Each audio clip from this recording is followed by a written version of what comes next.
What up, y'all? It's your boy Dawson from D&D TV. Thank you for rating, commenting, and subscribing. Everybody who's donated, those of y'all who will, you know I appreciate it. Also, go over to my other YouTube channel, Dawson Speak TV. Make sure y'all subscribe over there. Thank you, everybody. Well, first of all, Happy New Year, y'all. I'm back. I just recently celebrated my birthday last week, and for everybody who sent me all those birthday shots out on Facebook, I appreciate it. I'm still celebrating my birthday for the whole month, so, you know, definitely show your boy some love. Hit that Cash App, definitely, because I'm partying the whole month of January. And I thank y'all for rocking with me. I do. So I hope y'all doing good. Let's get into this story. A Charleston area pastor has been arrested and charged after police say he strangled a woman to the point of unconsciousness earlier this week. The incident happened at the Southside Impact Church. The victim, who is 8 weeks pregnant with the suspect's child, arrived at the church to drop off their other 2 children. But once she arrived at the church, an argument ensued. According to the affidavit, Rashan L, who is the pastor at the church, lunged towards the victim, Shaniqua Johnson, and put both hands around her neck and squeezed tightly until she was unconscious for an undetermined amount of time. Johnson reportedly fell to the concrete and hit her head on the ground, where she suffered abrasions on the right side of her forehead. Wilson was arrested on Thursday and booked at the Charleston County Detention Center. He was later released on $20,000 bond. According to the court records, Wilson has been arrested on numerous occasions, ranging from failure to pay child support to driving under suspicion and providing false information to the police. The pastor provided false information to the police.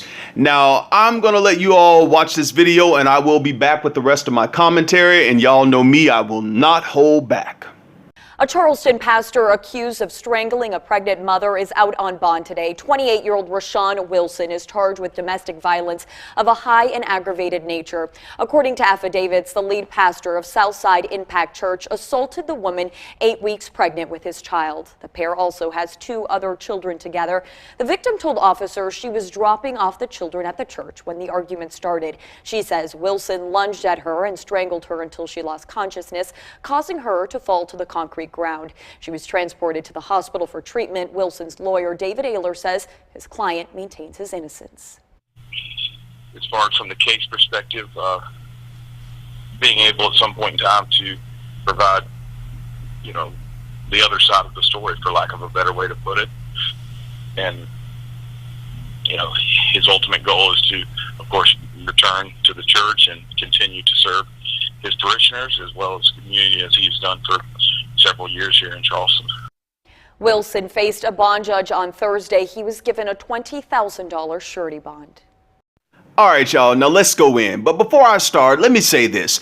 There's a little confusion in this case that I'm running in right now, because I read everything thoroughly. I try to pull up reports, and I really do some really investigating work before I present you all with stories. And I'm a little confused on this, because it shows that the pastor is married to a lady named Dawson Wilson. And if you go to their Facebook page, and if you go to the Christian Post wrote up about this, and if you put the pastor's information in, you'll find all their information online. It shows that he is married to Dawson Wilson. However, on the police report, the affidavit, it shows that the lady who he choked was Shaniqua Johnson. And it also stated that she is 8 weeks pregnant with his child and that he knows it. So I'm like, well, so the pastor was cheating. If that's true, the pastor was cheating on his wife with this other lady.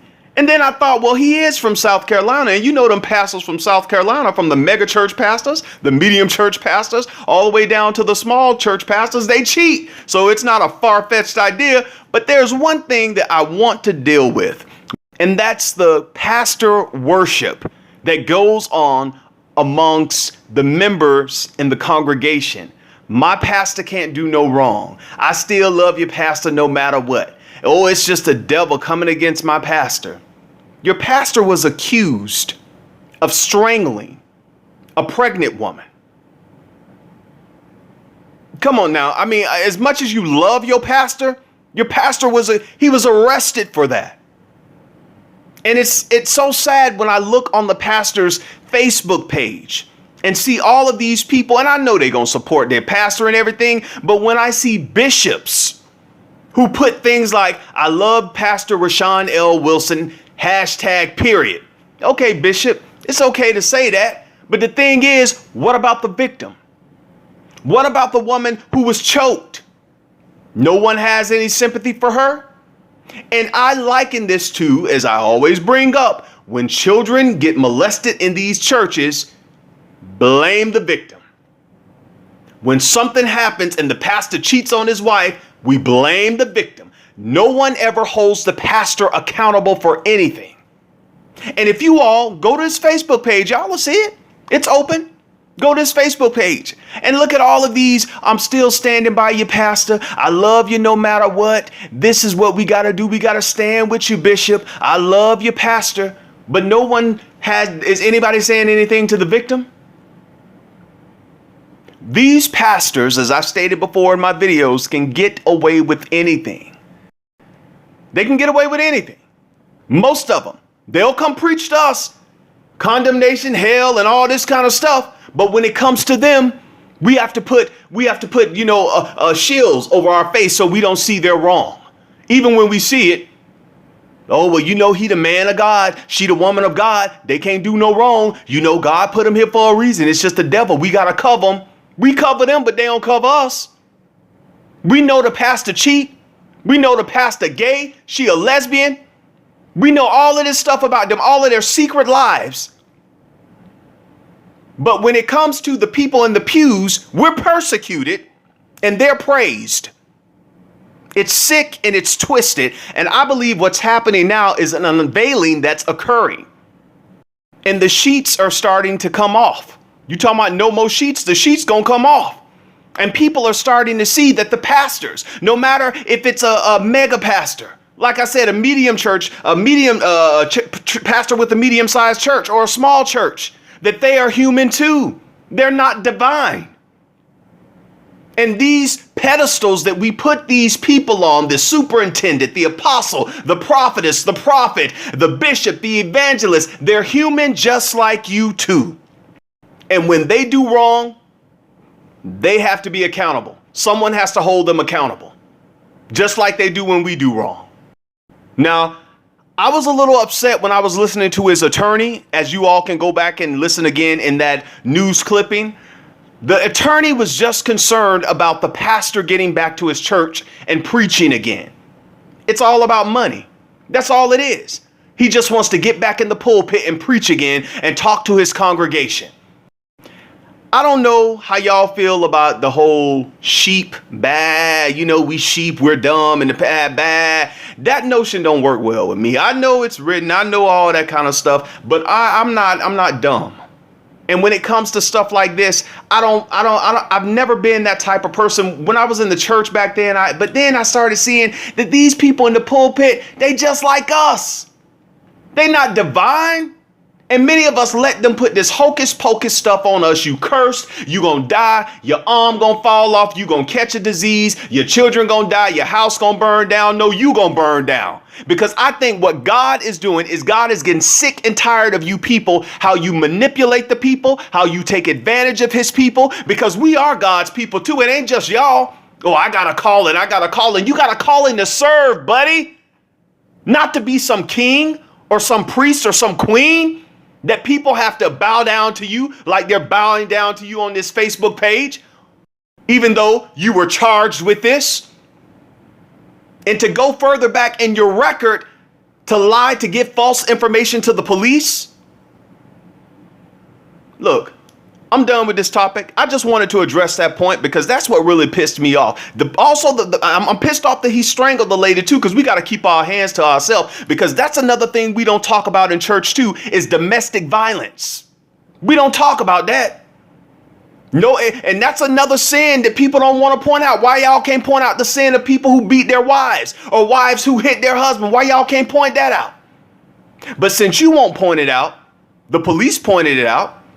The news reporters in Charleston pointed it out, and the information got out all on the news, all on the web, all on Facebook. It's time for us to wake up, y'all. Sitting in these churches acting dumb and just running around shouting and hocus pocus and Jesus coming back in a spaceship to pick us up and drop us down somewhere. Y'all better wake up, because in many of these churches, a lot of you all are dying mentally, emotionally, and spiritually. And it's because many times you all see what's going on, but because, oh, I'm going to wait for the Lord. I'm going to wait for Jesus to, to tell me. I'm just going to sit here and wait and turn into 5 years and 20 years and 30 years and 40 years and your life almost gone. It's time for you to get casket ready. And you've done nothing out of fear. Now, I know everybody can't rock with me and I can't rock with everybody. But I'm telling you the truth. It's time for some of y'all to wake up. And I know some of y'all are staying in many of these churches, and it's not all churches, but y'all should have made y'all exit long time ago, because you could see the corruption that's going on. You can see the abuse that's going on, not only with the pastor, but with other people in the church. You can see the abuse that's happening to children. How can you sit in a church knowing that children are being abused physically, sexually? How can you sit in the church knowing that the elderly are being manipulated out of their money? It's your guy, Dawson. Y'all go off in the comments. And if anybody's in Charleston and y'all know these people, give me some information in the comment section. Who is this Shaniqua Johnson? Or did the pastor's wife lie about her identity like he's lied about his identity according to the police reports? Somebody let me know that. Until next time, it's your guy, Dawson. Y'all take care of yourself and each other. Peace.